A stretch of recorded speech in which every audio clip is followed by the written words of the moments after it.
Hello, everybody. Welcome to episode 14 of Correspondent Week. I'm delighted to be joined by our Newcastle United correspondent, Simon Bibby. How are you, Si? Yeah, doing really well. Excited for the season to start. Good stuff. It was obviously a great season for Newcastle last year. It very much exceeded, let's at least say, pre-season expectations. Champions League football back on Tyneside. You must be delighted, mate. Oh, incredible! What a season! It's one of those that I think only comes around every so often, particularly when you're on like our trajectory. Like, I was not really expecting that from last season. I think if you did a straw poll of the entire fan base, like European spot, sixth or seventh, would have been like a brilliant season.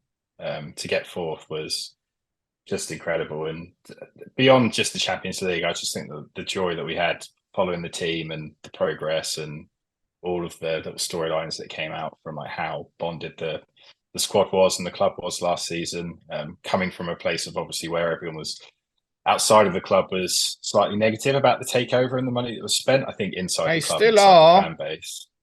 Well, yes, but I'm sorry, I'm not supposed to swear on this, am I? You could, mate. Sorry.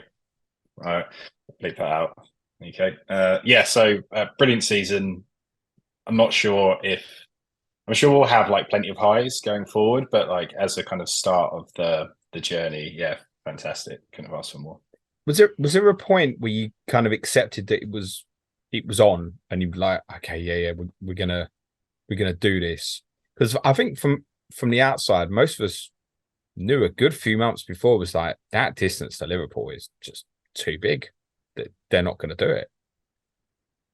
Yeah, I mean, it kept the gap just kept growing, and it got to a point where we had a little wobble around the cup final with results, but the results of other teams weren't really hurting us at No, that point. I think once we kind of got through that slight bump, which is interesting. The just the thought of where operating on two competition fronts last season. I think even that distraction kind of cost us a bit in the league, and hopefully the team can learn from that this season. I think having a cup final in the middle of the season is never great in terms of trying to keep your focus on the league. But yeah, I think it was a blip for obviously Liverpool. I think Chelsea's still a team in transition. But I think for us, it was, the bedrock of what's to come. I don't expect us to drop off too much this season. So I'm sure we'll get on to yeah, Champions yeah. League rotation and I things like mean, that. we can do a little bit of expectations now. One of the things was interesting though in the first instance, though,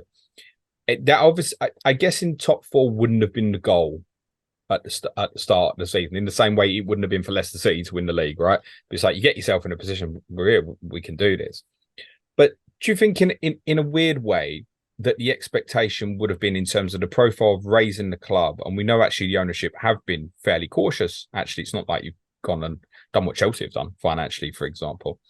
That actually the building probably first target was probably European football, slowly build towards Champions League. Now you've already hit it. It's almost like a different pressure. So when City got in the first time, it was like an expectation, like now they're there, they'll stay there. And they have ever since. Have never come out at all, I don't think. Whereas for yourselves, it's like you got there, brilliant, but as different to City, it was like City had done the ladder where it's like right now go and challenge for the league. You're not at that place yet, I don't think. And you take top four again, wouldn't you? Oh yeah, Or are you expecting more now? probably That's what I'm saying. Is it really raised the expectations? not this season. I think if you look at the size and the strength of our squad, the acquisitions that we've been able to make. And I think that pressure that you talk about has been felt from a transfer policy point of view. We've now suddenly got access to, and we've only really signed one. Like Tonali is an example of a player that if we'd have finished top six, he wouldn't have joined us this summer. I think he's invested in the mission and the long term project, which is why I think if we don't make the Champions League, you're not going to see like release clauses and stuff in these players' contracts. I think they're here for committed to 2 or 3 years of whatever level of European football or non-European football, if that's the case, it may be. I think they're committed to the path that we're on, but definitely I think it changed the focus and the type of players that we were aiming for, and also I think it's changed how clubs have reacted to us. We've already seen that I think we've struggled to identify and land particular players that have moved on to other clubs, because I think there is a Newcastle tax, and now there's a Newcastle Champions League tax on top of it, where fairly or not, it's just something that the club have had to adapt to now. And I think we'll still make some signings, but whether we've got the wiggle room within FFP to do that this summer and make more sort of big splashy signings, because there's no one else that can really leave the club that's going to go for any considerable amount of money that we can then, use to bring players in. So yeah. Is it failure now then? This is what I kind of mean. Like, as the perception changed, you're saying others are treating you differently, and quite right. Like, I think your opponents in league games will now treat always top 4 Newcastle rather than they're on the up Newcastle. Is it a failure if you finish 5th or 6th now? No, not a failure. I think the mantra of the club, and this comes from Eddie Howe in particular, is just constant progression. And I don't think that necessarily just means league finish. I don't think it's realistic to now say, okay, so we finished 4th, but we have to finish 4th or above. I think there's other ways that you can progress the club in terms of what they're doing around ticketing, which I think we're going to touch on. But it's clear that they've got all avenues of the club are looking to progress in different ways. Now, some fans might like that and might not, but I think it does show that there is a strategic path. We've just kind of jumped on the Champions League train, I think, a season early. Took advantage of some blips from other clubs, but I think we'll be there or thereabouts competing again. I think we'll probably learn more lessons from this season than we did last season, in terms of we already know where our squad's weak, but I think just that extra additional year, hopefully that means that there could be potential players that are in our squad that we love and are part of our first team that actually, this might be their last season. I'm not going to name names. I don't want to start speculation, but I have a feeling that. Yeah, okay. Am I? Okay. I think one of our crown jewels, if we don't make the Champions League, it's not going to be a failure, but it might actually be that we need to move someone of a higher kind of profile, more in-demand player than St. Maximin next summer to kind of fund that next progression and that kind of squad development, should we say. But you've got a massive injection of cash coming now just by being in the Champions League. So why are you saying you'd have to sell? What, because a certain player would have a desire to have to play in the Champions League, or? Well, I think what's that, 45 million? Is that what we get for the Champions League? And that'll be on the books. I mean, if you get to the quarterfinals, you'll be looking about 80, mate. Is it? Oh God! Well, it's been a long time since I've had to think about this. Massive. Yeah, so possibly. I mean, I'm not the biggest or best sort of numbers guy. I always felt like, to achieve what we want to achieve with the squad and the turnover that's required, it might be that revenue from gate receipts and competitions might not be enough. We've certainly got a lot more challenges than Man City when they went on that. But it also doesn't feel like a rush. So to go back to the City example, and unfortunately you're always going to get these City comparisons. With City, it felt like a train wreck where you just have to keep going in a straight line all the time. Whereas it hasn't quite felt like that with you. Like, as I said, like I think if you finish 6th, 7th this year and Liverpool, Tottenham, Chelsea come back really strong, Villa, Brighton are good again. Sorry, Tottenham. I know. Sorry, it's not. Yeah, we'll be 8th or 9th. It's not a failure, particularly if, say, you put a trophy in the cabinet at the same time, right? That's not. The competition is so fierce. I don't know how you could deem it a failure. I think, like, for United, Liverpool, and now Arsenal's position, it probably is, and that's the point. There's definitely 4. There's definitely 3 other teams. Obviously, we exclude City from this conversation, who, for them not finishing top 4 this year, probably would definitely be seen as a failure. So someone's going to miss it, and there's 4 other teams behind all think they've got a chance potentially as well. So I don't know how you, under that circumstance, you can't deem it as a failure. And with City as well, when they got in, it was kind of like big 4, wasn't it? Liverpool dropped off the pace. It was the 2 Manchester clubs, Arsenal and Chelsea, really. Yeah, it won't be deemed a failure inside the club. I don't think the fan base, most of them, you obviously get a few idiots that pop up on social media platforms that will try and get attention by saying, like, it's not good enough. Outside the club, like the media wise, there'll be that pressure and they will spin that narrative if we're not hitting Champions League that Eddie Howe's under pressure. But realistically, I think the the management of the club know that, let's say there's a 3, maybe 4 year now, based on how well he did, arc to Eddie Howe, and I think they'll make that decision once we've reached a place where it looks like we've plateaued, which may happen. It may not happen. We may end up having Eddie Howe as our manager for a long time, but I don't think that time is this season.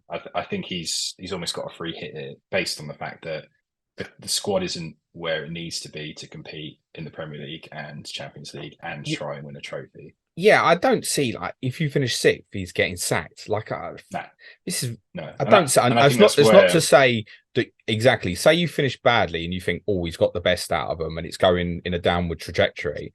Then they might decide to make a change. Fine. And people ask me at the end of the season, now they've qualified for the Champions League, do you think they'll sack him? What? Why? Look what he's done. It's difficult to think that any other manager could have accomplished what he's done over the last 18 months. But why would you change when you're on an upward curve? He's got so much in the bank. He's got so much in the bank. Yeah. But going back to your point about the other teams, that I think it's going to be, like you say, like every season it's going to be 6 to 7 clubs pushing. And I think every year there's going to be factors that upweight some teams, downweight some. So for us, a negative is the fact that we're now competing in the Champions League, and all the players are going to have one eye on that for half the season. Liverpool have just completely refurbished their midfield, and I'm quite low on them to start the season. When we get into the fixtures, I'm kind of tipping us to beat them, which I know a lot of people seem to assume that Liverpool is. I think it's perfectly reasonable that you'd fancy yourselves against anyone at St James's, mate. Yeah. Let's go through them. Chelsea, new manager, new squads. Again, like, we don't know how they're going to gel, whether he's going to be immediately under pressure if they don't get results, just like Potter was last year. Like, maybe given the fact that he's what's gone before, he might get a little bit more leeway, but that's changed. You've got a new manager, new team. You might be losing Kane at some point before the season. We are pre-recording this on Wednesday night. You have to do that. every pod, mate. Yeah. Pod I've listened to. Still here at the time of recording. So I think everyone's got challenges. Everyone's got different pressures. I think every season we're going to go in, and the balance is going to be slightly tipped as to who we think is going to be there. And you think Man City at some point, Guardiola is going to potentially have had enough of that job, and might decide to walk away. You've already seen like mass turnover with that. Feels like the best chance for everyone, anyway. Yeah, exactly. So I think going into, we could have a complete different conversation in 12 months' time as to who we think is going to be top 4 favourites. But I'd say like the consistency of our team and how we've added and where we've hopefully going to add, I wouldn't count us out. You laugh at my team. You dug me out twice already, which is fair enough, because most of the correspondents have been digging out Arsenal all week. But there are similarities between your route to the Champions League and my team's. Because when we first qualified under Harry Redknapp, the year before, we started with 2 points from 8 games. But did you have when Eddie Howe walked in? 10 points from 11 or something? You were bottom of the league, and essentially, though, weren't you? Near enough. And then went on this upward curve that actually nearly ended in European football. You weren't a million miles off. And then next year hit 4th. The next year, finding the consistency with the addition of Champions League football, which will feel so magical because it's been so long for you, is a monstrous distraction. How do you think the personnel will cope with that, considering so often last year you had such a stable 11, if you will? Yeah, I think the biggest challenge for us is, and it was something that was our linchpin last season, was our defence. And we essentially, I think 31 or 32 games of the season, we started the same back 5. Like that. It's helpful. You can't expect that to happen again this season. Not when Fabian shares one of them, no. Yeah, exactly. An absolute miracle. He gets injured every single game. He goes down with a head injury or something. So the fact that he managed to play as much as he did was a bit of a miracle. And also like the balance of the defence as well. I think if you look at the players we're trying to recruit to strengthen that area, there are certain... I think it just works as a very cohesive unit. Cher's not that good in the air, and that's why playing Burn at left back kind of helps, covers up that weakness. And the main one, I think a lot of fans identified as pace at the back, is something we're lacking. So I think if you take one of those components out of the 5 out, I think there's that we will struggle, and it's inevitable that we're going to get some injuries. So hopefully we'll get some recruitment on that front, because you can tell Eddie Howe is trying to build 2 11s that play the exact same way. Like if you look at Tonali, and you look at his numbers, everyone thinks he's a straight replacement or an upgrade on Longstaff. But actually, if you look at his attributes, he's, yes, very much a much better Longstaff, but he has he has some traits from Bruno in terms of his ability to kind of, he's, press resistant, can pass from that number six, can play that number 6 position. And then he's also got the physicality when it comes, because at the moment, I think the Premier League is going to be quite hard for him to adjust to, of Joe Linton in terms of the way he plays the game. And he's got the ball progression of Joe Willock. So I think for us, and I've seen a few people question like the signing, he's not just someone that can upgrade Longstaff, he's someone that can adequately cover what Eddie Howe wants some of those other midfield players to do. Then you look at Harvey Barnes, our other big signing, essentially like he's kind of does what Miggy Almiron does on the right-hand side, but gives us that option to then progress that on the left. So much better finisher than what we've had there previously. I think he's going to help the strikers out in terms of, I don't think his assist numbers aren't great. He's more of a kind of clinical finisher. And we've seen that from his goals returns. But I think just in terms of the Eddie Howe, he's like absolute Eddie Howe player. So what we're trying to get to is 2 11s in an ideal world. Yeah, of course, you need a competition now, mate. We add, the only one that's a slight, I don't think you can get another Dan Burn to play left back. I don't know if that sort of player exists on the planet. So there is going to be some tactical changes, but how do we cope with, the rigors of Champions League and Premier League? I think it's try as best as possible to get 2 players in each position that can play the same system, because that's basically what you'll start getting is stuff of why have you brought him? He doesn't get in your best 11. You'll start getting bits like that. Like Barnes isn't even a guarantee. Well, I don't suppose Tonali is either. Do you think they'll both start game week 1 against Villa? The 2 new signings? No, neither. Tonali, I think probably yes, mainly for 2 reasons. One, he's got in pre-season early, so he was essentially playing. He played in the Rangers game, which was our second pre-season game, our first kind of proper pre-season game. As far as I'm aware, Longstaff has got his training, but he's not really been playing that much, and Willock hasn't played at all. But I don't think he's going to start. So I think if they've worked him hard in pre-season, though, haven't they? Because my instinct was that they might take a bit of the pressure, partly because of the fixtures, because that's a rough start, isn't it? Villa City, Liverpool, Brighton, in terms of intensity, is just 4 as big as you could have other than Arsenal, basically. So it's a rough start. I thought they might try and ease him in and have him ready to go after the first break and then put him in, just because that start is so tough. But I know they worked him really hard in pre-season, and that's probably partly because of concerns over Longstaff and Willock, I should imagine. Because Botman, people forget, didn't go straight in last year, did he? I thought it might be the same sort of thing. I think in an ideal world, that's what Eddie would do. I don't know if injuries and fitness levels are going to force his hand a bit. So I think if everyone was fit, you would see the midfield 3 of Joelinton / Willock, Bruno and Longstaff would start the season. But I just don't think, based on what I've seen of preseason, we've still got 2 games left. So, which is why making calls on who's going to start game week 1 is going to be tricky. So we've got this. That's why you're here, mate. Come on. Yeah.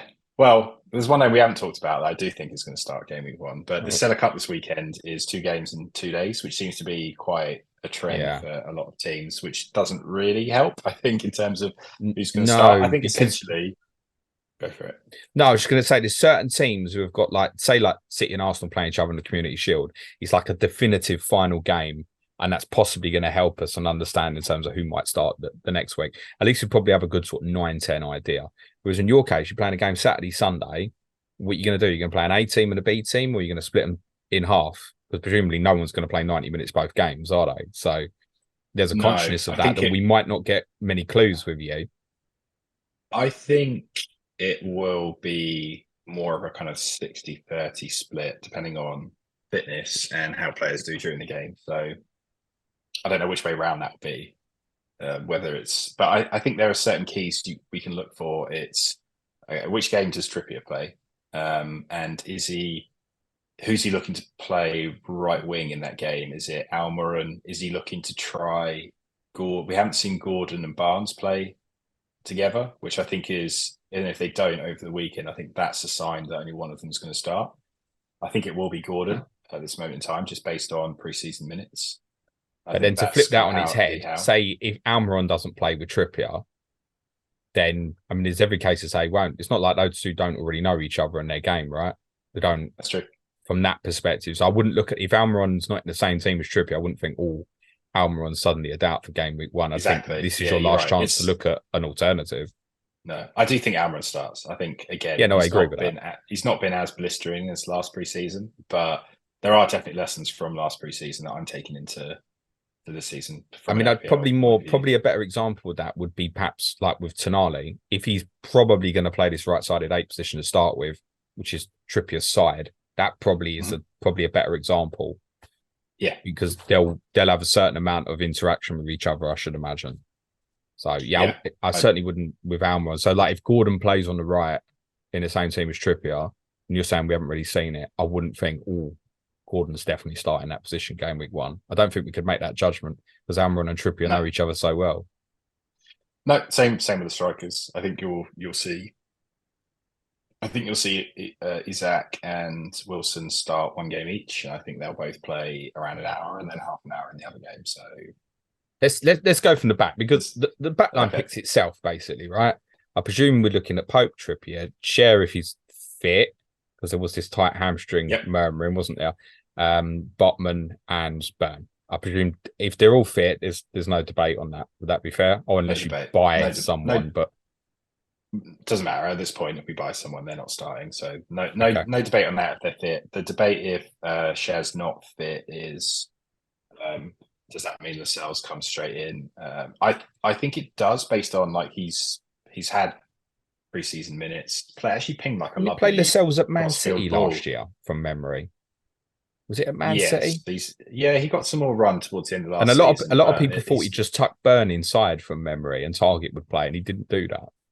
No, so that was the thinking is like, would he shift Botman to the right side and then play Burn left centre and Target? Now, I think based on preseason performances, Lascelles ahead of Target in a weird way, if that makes sense. And in terms of positioning, I think he'd rather keep Burn left back, keep Botman left centre back, and play Lascelles. There was also that incident where Howe was at the press conference where Lascelles had to kind of defend his role as club captain, and Howe came out quite passionately and stated his case as why he's a lead on the pitch and off the pitch, and that he's still got a lot to give. And we kind of saw that in pre-season. He's we haven't looked great defensively in pre-season. Don't get me wrong, but he's looked like he can still do a job there. And I think as a fourth centre back option, how many teams outside of Man City? But is it fourth? That's third option, isn't it?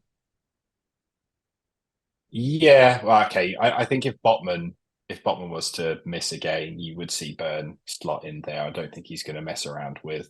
I don't think he's going to play. Basically, Share needs to play with someone that's commanding. So I think if Botman was to miss out, you would see Burn. That makes more sense because the left-footed nature of it as well. It's more the height, honestly, and the fact that he needs someone to do that work for him. And we've seen enough of Lascelles and Share play together in past regimes. Let me tell you right now that if you was to tell me now that Big Tasty, that's one for the older listeners, was going to start in game week 1 at 4.0, I'm still not buying him. It's over. No. Unless you said to me, but even if say, let's just say hypothetically, Share, went for a sprint and did his hamstring really bad and he was out for 3 months, I'd just assume that you'd buy. So I wouldn't go near that. I think that's the biggest concern area of the squad. I don't know if we've got. I don't know.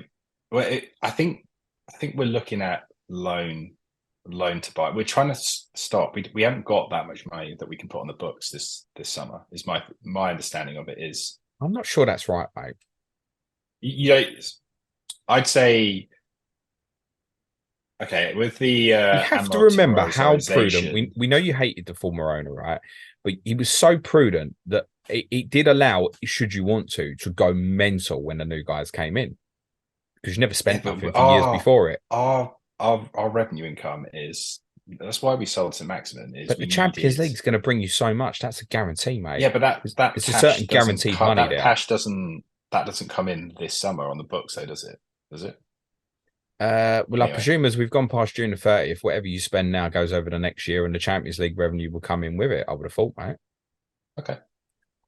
But So not I my mean, job. I Not my don't job. think But I do. I wouldn't think your You think spending's it's a done. smokescreen? That some fans do think it's a bit of a smokescreen because what I do know is that we have certain valuations in certain players for certain positions, and if clubs try and take the mick, we I will not think go above Newcastle have that. So adopted a quite a sensible transfer strategy in terms of determining a value on a player that they're prepared to go to and will not go beyond it. That seems.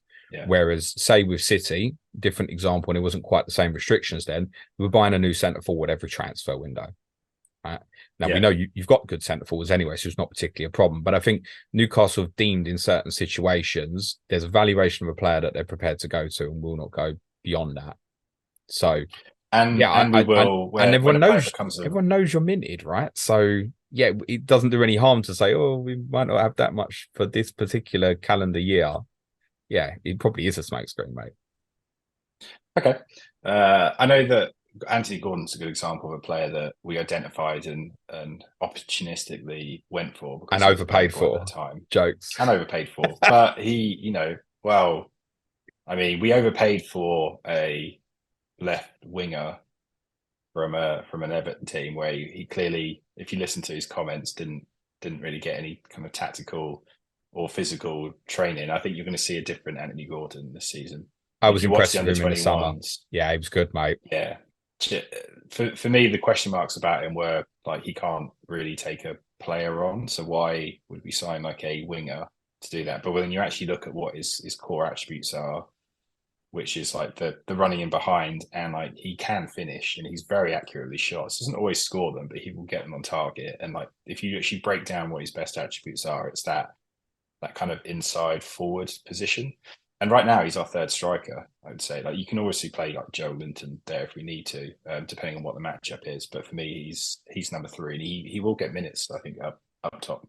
So what's his best position now? Are we starting to look at him as more like a 10 almost?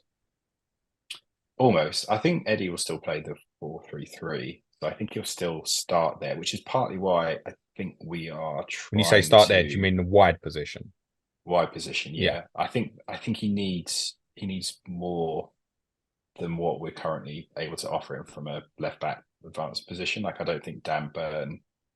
I think we need something that's more like attackingly astute and someone that not necessarily can replicate what Trippier does, because I don't think there's many players in the league that can do that from a crossing point of view and just positional point of view. But I think he will start left wing, but I don't think that's where he'll play the majority. If you looked at a heat map of him, I don't think you would necessarily, and didn't know what position he was playing, I don't think you would call him a left winger. I think there's going to be some subtle changes to the patterns of play that we've got this season. And one of them is going to be when Anthony Gordon's on the pitch is kind of almost playing as that, number 10 or left-sided 10. I am in agreement with you that I think Gordon will start the season. And I think it's natural to think left because of Almiron is so natural on the other side as it stands. I think, yes, it doesn't feel like Barnes hasn't had enough experience with the rest of the team. And it doesn't feel like it's one where there's a need to rush him because he's a quick player who likes to play 1-2s and stuff. He can be a threat for you later in the games as it stands and stuff. So, yeah, it doesn't tempt me to want to go for Gordon at 5.5 because the output's still not good enough and those fixtures are particularly rough. We now know the team that you're going to play in game week 1. So does Unai Emery, except who's up front. Well, we haven't talked about the midfield either, who I think is going to start. It's Tonali, Gomeres, and Joe Lennon. Or is Elliot Anderson going to play? I think Elliot Anderson starts. Oh, which is why we're talking about Anthony Gordon is whether Joe Linton plays left wing. I think Elliot Anderson, based on his pre-season form, which has been absolutely blinding, 4 goals, 3 assists. I think. Yeah, doing great. I think he starts for me. He's in my FPL team right now. He's currently sitting in mine. I'll tell you why he's sitting in mine. Or I say he's sitting in mine. Okay. Yeah, nice. He is. Because I thought about this more last week, actually, in when Nakamba moved to Luton. And it's like, finally got one. I got a 4.5 million player I know is definitely going to play in game week 1. It doesn't play in game week 2, so it doesn't really help me. But it's like, oh, what do I want off the bench? 2 points. And I remembered that I like to pick players who are capable of more, something who it's a bit punty and it might explode. Nakamba could play 38 games for Luton. He's going to drop in value during the course of the season, probably, because he's never going to return you nothing. Whereas who in that bracket, can it be like a Philogene at Villa or an Elliot Anderson? Someone at that value. I saw him against us in pre-season. He looks good. He is no joke. Someone he gave me Matoma vibes from last year. Where but if I'm in a position after this weekend that I think he starts for Villa, I might go with that more, because I'd look at them at home to Everton the week after and think, yes, please. And that would be a great first sub. I look at Anderson. He's a player I've followed for a while. One of our patrons, Dan Locke, is a Bristol Rovers fan, where he was on loan. Mm-hmm. And Dan was constantly making me aware of Anderson and what a talent he was. So I'd watched out for him a lot. And the first time I really saw him was when he came on. I think he played maybe 45 minutes at Forest on that Friday night game. And he was good. He gives me Ross Barkley vibes. Actually, he's the player that he makes me think of, and not the Ross Barkley that has disappeared. The Ross Barkley when he was young at Everton had that, I don't know, kind of suave about him, bit of charisma, happy to go and take the game to people. Good technical player, got good physicality. He doesn't, good physicality. He is transformed from a boy when he came back from Bristol Rovers to now. He looks, and you can tell in pre-season the way he was bumping players off. Not the quickest with the ball at his feet. He's quick feet, but as in sprinting wise, but he now has the physicality once he's ahead and the technical ability to keep the ball under control and position it and finish. I think he's going to be the top scorer in 4.5. I think if you look at what games he's not going to play, he's not going to play in the Champions League this season, which means he'll get cup games. Why would he not play in the Champions League games? Well, if he's good enough for the Premier League, he's good enough for Champions League, surely. I think because. By the way, Premier League is tougher than the Champions League quite often. And I know you'll probably be in pot 3 and you'll probably get a really tough draw. But the Premier League eats you, mate. You take your eyes off it. Yeah, fine. He could play Champions League. Is he in our first 11? Best 11? He's close. But we've seen it with Eddie Howe before. If a player performs in pre-season, it's their shirt to lose. So do you think he'll get picked? Are you telling me he'll get picked over Joe Linton? Is that what you're saying? At the moment, Villa at home, yeah, I think so. So last year, this Joe Linton-Willock relationship was really good and important for you, right? But quite often, even during games, to switch, you play left wing for 10 minutes and we'll cut it back over. We'll keep confusing people. Brilliant relationship. You tell me, but potentially now both of those are out the team. Game week 1, Willock's definitely out. Joe Linton was a bit behind because of his international duties and he had issues with visas. He has played pre-season minutes, but if you're asking me, is he behind what Elliot Anderson's produced in pre-season? Undoubtedly, yes. So by that, I think Elliot Anderson starts, and I think if he starts, you're going to see from an FPL point of view him automatically increase in ownership. And if he returns, he's going to be 4.7, 4.8. That's what I'm saying. I want to punt someone who can get me something that's actually worth something. And the other thing it does, from my perspective, is like everyone seems to have a very similar team. And most of that, although it has shifted slightly in the last few days from 3-5-2 to 4-3-4-3. And for me, when I identified like that 2 weeks ago now, was like, actually, I want a 4.5 midfielder. And if I can identify one that's the best, because there is no 4.5 striker that's even comes remotely close to what Elliot Anderson can produce. So from that point of view, it also means that I'm slightly diversifying my team, giving me the option to go with 3 forwards, which is what I've currently got. Oh, so I think me and you have not even talked about this. No? You're on the same you have not even talked about this, but I mean, look, my philosophy this week was have a look at your team before the week starts and don't touch it again till you've done all 20 recordings. And the last draft I did, Elliot Anderson went in. Nice. I'm waiting until correspondent week's over before blocking. Everyone should. And everyone listening to this pod knows that it's a smart idea. Going off the draft, the thousands of drafts you've seen on Twitter or X, whatever it's called now, up until this point is irrelevant, stupid. You wait till you've heard from every single correspondent, and I'm really enjoying it so far. Like I managed to. We can't sit here. I can't sit here and say thank you, mate. I can't sit here and say I'm definitely going with Anderson. I don't think you can either, because something else from another team might suddenly fall on the lap, and you go, he's going to play. That's really interesting as well. Or there might be a 5 million that suddenly emerges, like a Lo Celso might be a good example. If say something was to happen to Maddison, who mentioned with Ricky, who he would go in and play definitely. Whereas we're not going to know with Anderson, because that's the thing, that there'll be guys listening to this who are going, yeah, but is he going to play? Is he going to play? But neither me and Si can tell you for absolute certain. What I can say is, he's a 4.5 midfielder. He shouldn't be in your best 11. Like, am I going to start him game week 1? If he gets through this weekend and if he looks like he's getting starter minutes, I'm starting him game week 1 against Villa, and I might even bench Nkunku or someone else. I thought you were going to say Watkins. Bench Watkins against your own team, mate. I told you I got Watkins. No, Watkins. Have we got the same draft? I don't know. Watkins is 100% returning against us, which I think is, okay. From being a Newcastle fan, if he doesn't, great. And then he walks into Everton at home. If he does return against us, then that's kind of inevitable. Like, he is the one striker that we've had kittens over whenever he's played us. Like pre-season, last season, absolute nightmare. Neither of our central defenders or fullbacks like playing them. And actually, like, if we've got time to touch on, I'm very high on Aston Villa this season. Very high. I did that with Lee Jackson. No, we don't have time to do that. We don't. Because now you've mentioned it. We'll come back to Isak and Wilson, because now you've mentioned it, you raise a very, very, very key point. You're basically telling me you think Villa will score against you, right? You're telling me you're keeping a clean sheet at the Etihad or at home to Liverpool or away to Brighton? No, I think we'll score in all those fixtures, but I don't think you can look back at last season and use that as a barometer for our defence this year. What I'm trying to do, Si, is get Sven Botman's ownership off of what it is and down to something respectable, where I can start with him as well and leave him on the bench for a number of weeks. No, but you want him when he's 4.4, 4.3. Well, it's worth a transfer at that point. If he had no ownership at the moment, I've made a point of this, particularly with Botman, that is just a value burner waiting to happen, isn't it?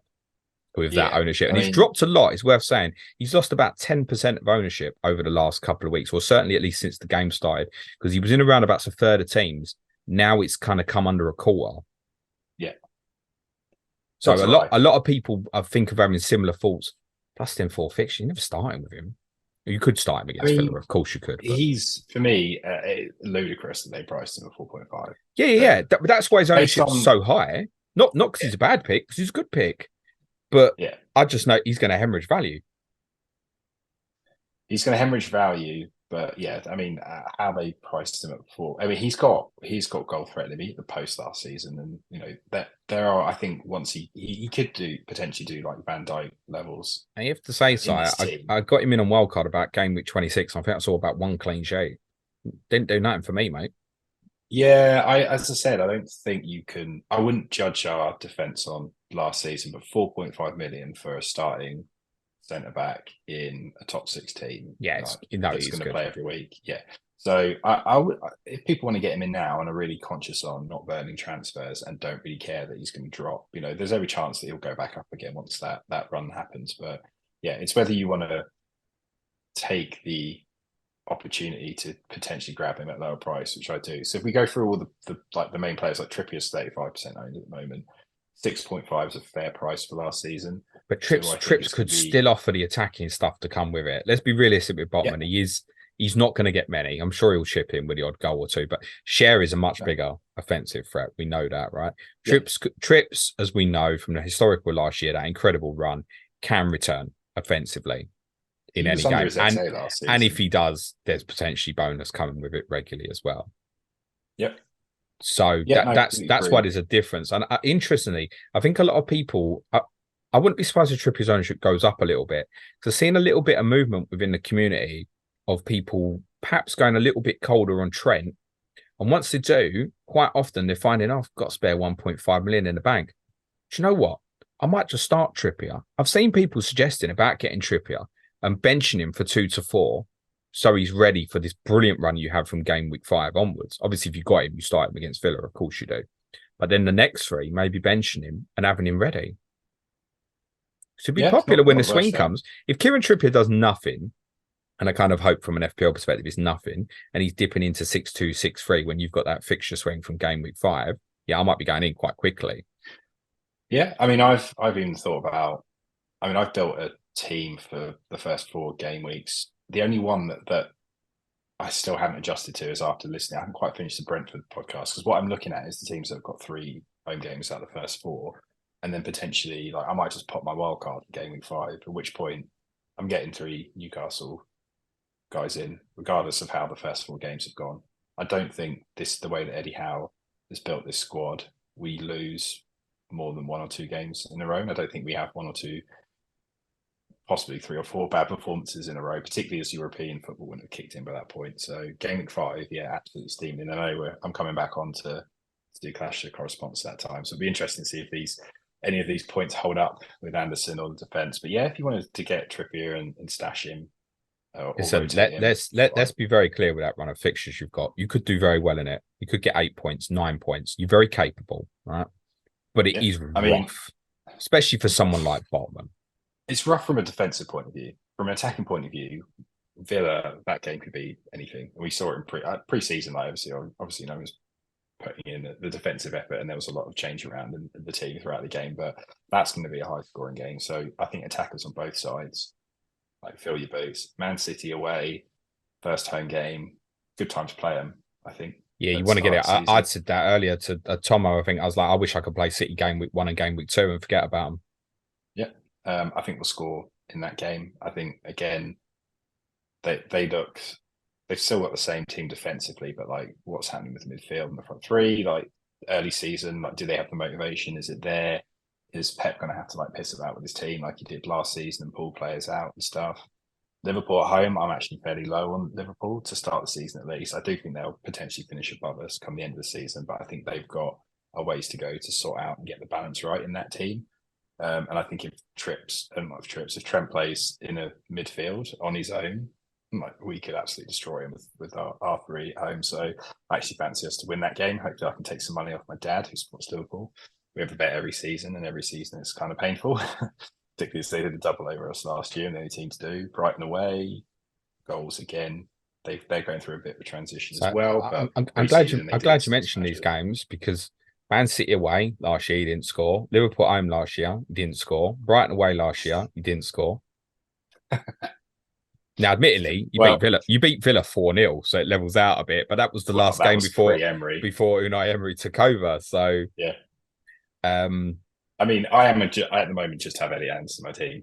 The way I look at it with our strikers, and like, if you ask me who do I think is going to start the season, I think we'll even see rotation in the first 4 games. I think Isak will start at Villa at this moment in time before the weekend final pre-season games.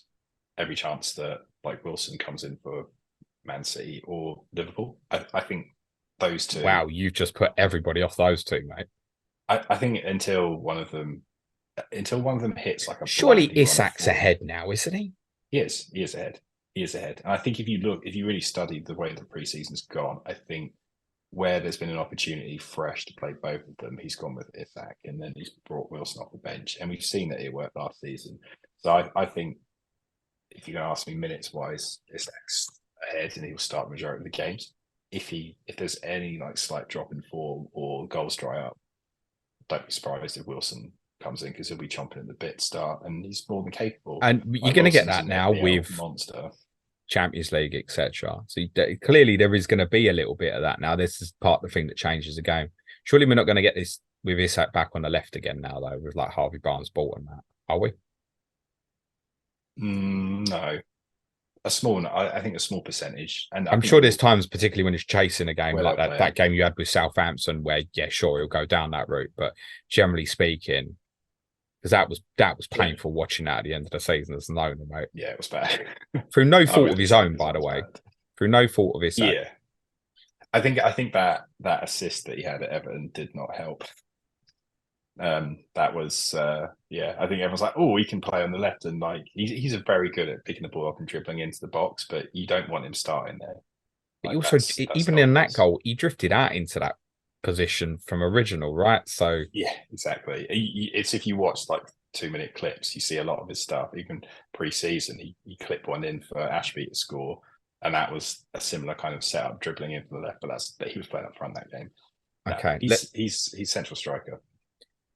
yeah, Isak's got to be favourite, but I certainly agree with what you're saying, particularly when a Champions League starts. It's worth saying your good run of fixtures comes about when that Champions League starts, right? So you come into Brentford at home, Sheffield United away, in between that first Champions League game. Very different challenges, right? And actually, the good Premier League fixtures may allow you to put a little bit more focus on that Champions League. Because certainly the fans will want you to go full strength in the Champions League. Like, if you've got Inter Milan coming down your I place or whatever. if a player, I think if a player, and we don't see this stuff, but if a player comes through training during the week or midweek, I don't think there's going to be mass rotation. I think it will only come when the fitness team report that like players are flagging or it's physically like Yeah, there's a but dip your in your form. team works hard, Si. This is part of the reason Yeah, it's going to you change said challenge. this You are last season. incessant off the ball, You, mate. you said that I remember all the podcasts I listened to Yeah, last no, season, I James. will You tell said you we would honestly, my drop big off. doubts on you at the start of the season was because you were putting so much effort and work in. Could you maintain that once you got to April? That's exactly what I said. The reality is you did. Fair game to you. But now if we potentially put in an extra, I don't know, 10 midweek games in the middle of that, and you have injuries in that back line and don't improve that, etc., then the challenge does change, mate. Yeah. No, I get that. And I it's just think mental as well as early on, physical, by the way. It's mental as well. completely understand. I don't see mass rotation. I think Isak Wilson, because they're so close in what they bring to the team. So my whole thing pre-season was like, how do we get more involvements into the squad? And I think with Tonali, we've added a few over Longstaff. I think Barnes, we've added some over Max and Maximin. And I will talk about St. Maximin before we end this podcast. I know he's not FPL relevant, but I need to say something. And I think there are certain positions in the team, if they're fit, that we will struggle to fill with that second 11. So from a rotation point of view, like I think Trips is the most interesting one just because of his age and profile, but what he brings to the team, especially if Ashby does go out on loan, because he's been kind of modelled as this Trippier light in terms of his ability with set balls and things. Crossing we haven't seen as much, but yeah, I think at this moment in time, if you look at the depth of the squad, rotation will most happen in midfield and the wing positions, and up front, defence, I think, will stay fairly settled for as long as they can stay fit. Yeah, I mean, Which is Livramento interesting. has been linked a lot. Doesn't make sense to let Harrison Ashby go out on loan if no one else is coming in, mate. No, and Because that's that's a not. big drop off to Manquillo, isn't it? I think something's happening. Yeah, I agree. You don't let your backup right back go out. If nothing's lined up, whether it's a player that can cover left back and right back. But I do think we are looking for a kind of a loan option this year to keep the money off the books. Contrary to what you said about us being able to go out and splash, I do think there is a not necessarily a requirement, but I think that's option A, is to try and do some first season loan with an option to buy or commit to buy second season. So I'll be interested to see if that is the case. Then I think that does signal that we have kind of like hit capacity for what we can do this summer.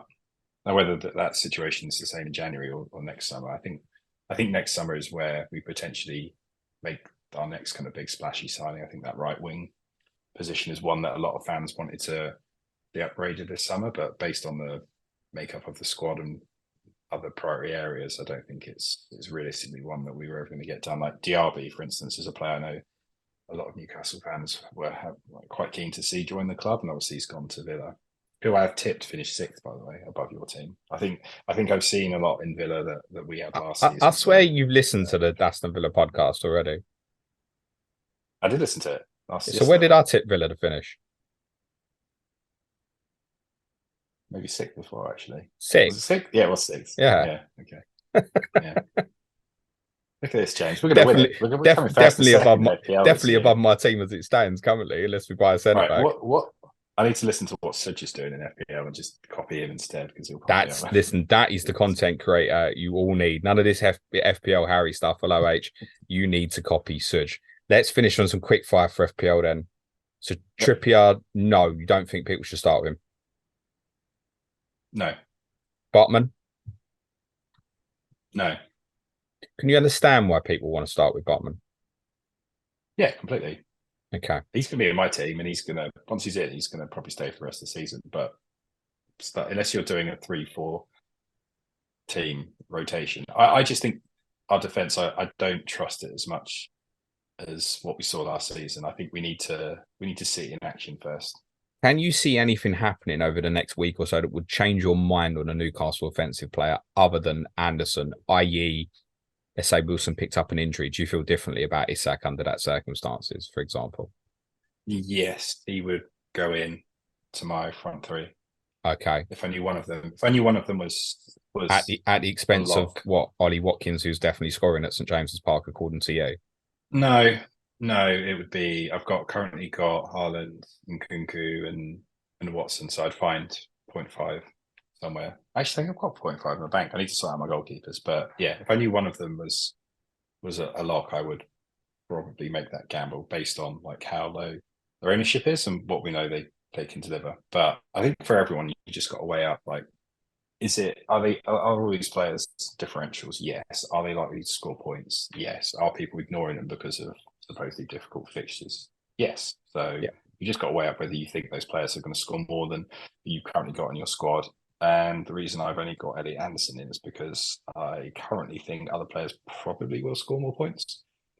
So, and also the upside of like Nkunku being a new player in the league, we know if he scores one, he's going to shoot up in value. So I'm trying to play more aggressive this season. I've got this mantra of 1 or 1 million. I'm sick of being in the top 100k, but it's quite boring. All right, mate. Be bored as always. Hashtag play it your way. 2 minutes. Alan St. Maximin. Yeah, the floor is yours, mate. All right. Well, so I do actually have a poem, which might be a kind of FPL first. So I didn't. Should I go? Do you want to do the outro and everything? Yeah, you can put if Nico could put some like sad kind of music on. So I asked. We get copyrighted, unfortunately. Write me a. Will we? Yeah, probably. If we put music in, probably. Yeah. I can give you. You can't find good music that's not copyrighted. Go on. Oh no, mate, you can. We'll have a chat about this offline. We've just my work's just signed up to Universal Production Music. It's pretty good. Anyway, should I start? Yeah, go, mate. So this is ChatGPT that has given me this. So here we go. Gucci man, Gucci man, Gucci man. A dazzling talent, a true football fan. With headbands adoring his noble brow, he graced Newcastle's field, the Geordie's vow. In black and white stripes, he danced and weaved. A master of trickery, none deceived. Unpredictable moves, his signature style. Newcastle's bright spark in a challenging while. Through tumultuous times and struggles dire, when hope seemed to fade and dreams expire, Alan St. Maximin, a beacon of light, he shone through the darkness. Oh, what a sight! Amidst the shadows of Steve Bruce's reign, he stood tall, his spirit unwavering, not vain. A magician on turf with skill so pure, he made fans believe again, that's for sure. But fate's winds have brought a change of scene, a tale of transition, bittersweet it seems, for the Gucci man departs the Toon to a distant land beneath the crescent moon. A Saudi Arabian team beckons his call, their colours embrace him, he leaves the wall. Newcastle United, with love they part, but Alan, forever etched in our hearts. So you tell me, St James's Park. I haven't finished yet, James. St James's Park faithful will fondly recall the flair, the magic, the rise and fall. As Gucci man with headbands array left an indelible mark on Tyneside's play. Through miles may separate, his legacy thrives in memories cherished as time derives.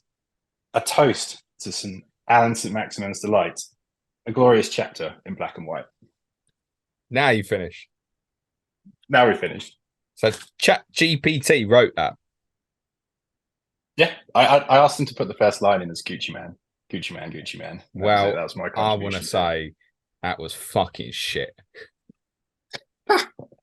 No, well done, Si. That was cracking, mate. It'd have been better. It'd have been better if you wrote it yourself. Well, I didn't want to take the credit for AI, but all good. He will be fondly missed. You can feel better because I swore as well now. And he scored his first game. He played in like what looked like a under 16s football pitch. I don't know, but he's making enough money. That will have just premiered on YouTube at about 11:50 p.m. at night. You've just sent everyone to sleep. No one's listening anymore, mate. That's why I left it till the end. All the guys from Newcastle Slack channel, they'll be listening to the end. No. That was good. Well done. And very well done for reading it out as well, mate. Where do you think you finish?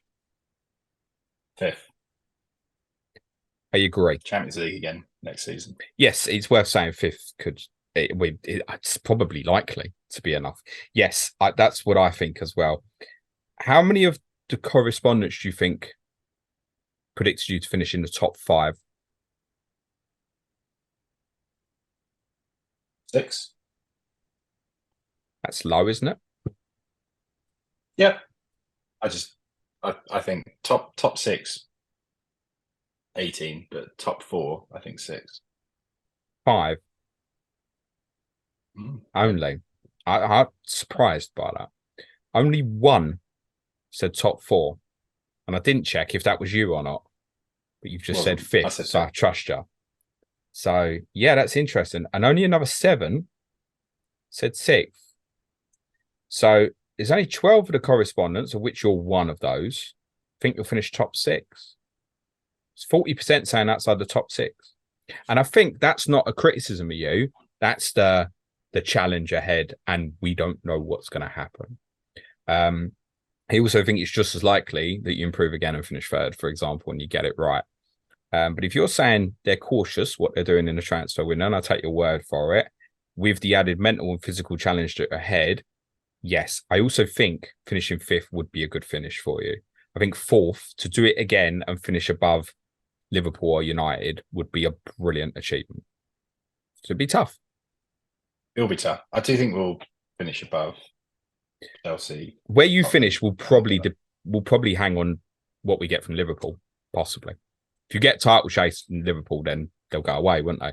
If you get the way they defended doesn't improve, then there's every chance we'll finish above them again. That's true. I put them as finishing 3rd, and I did the same. We'll get it together. Look at this. Yeah, apparently we've got the same predictions, the same FPL team. We haven't spoke for about 3 months. That's quite handy. So captain Saka? No, I ain't doing that. Gonna captain Elliot Anderson. You have got 3 Arsenal there, haven't you? Well, that's a given, I think. Yeah. Do you want to plug anything before you go, pal? Yes. Anyone that likes basketball, the FIBA Basketball World Cup starts on the 25th of August. I work for a platform called Courtside 8091. You can watch every single game on that platform. So do that, please. Or you can just follow me on FPL Bibs, and I'll probably talk about it on there too. Do they pay us anything for the fact that you just said that, or pay me if you want? No. Planet FPL is not affiliated with these people, but good. Enjoy the basketball. Don't USA just win it every time anyway? No, Spain won it 4 years ago. Wow. Who would have known? Congratulations. No, Britain don't have a team in it. We're rubbish at most things, mate. Except ladies football. Well done, the girls. So I can be followed on the app formerly known as Twitter at FPL Bibs. And I think we've got you on for that international break pod, actually, ahead of game week 5 with Tom. Should be a good one. All right, brilliant, mate. Good luck. Thank you very much. That's the end of Correspondent Week Thursday. Tomorrow, Bournemouth, Burnley, Chelsea, Everton. The advertised order may change, and I can't confirm that at the time of recording, but those are the 4 pods coming your way at some point on Friday. Just leaves me a thanks again to Si. Good luck this season, pal, and cue music, please, man child.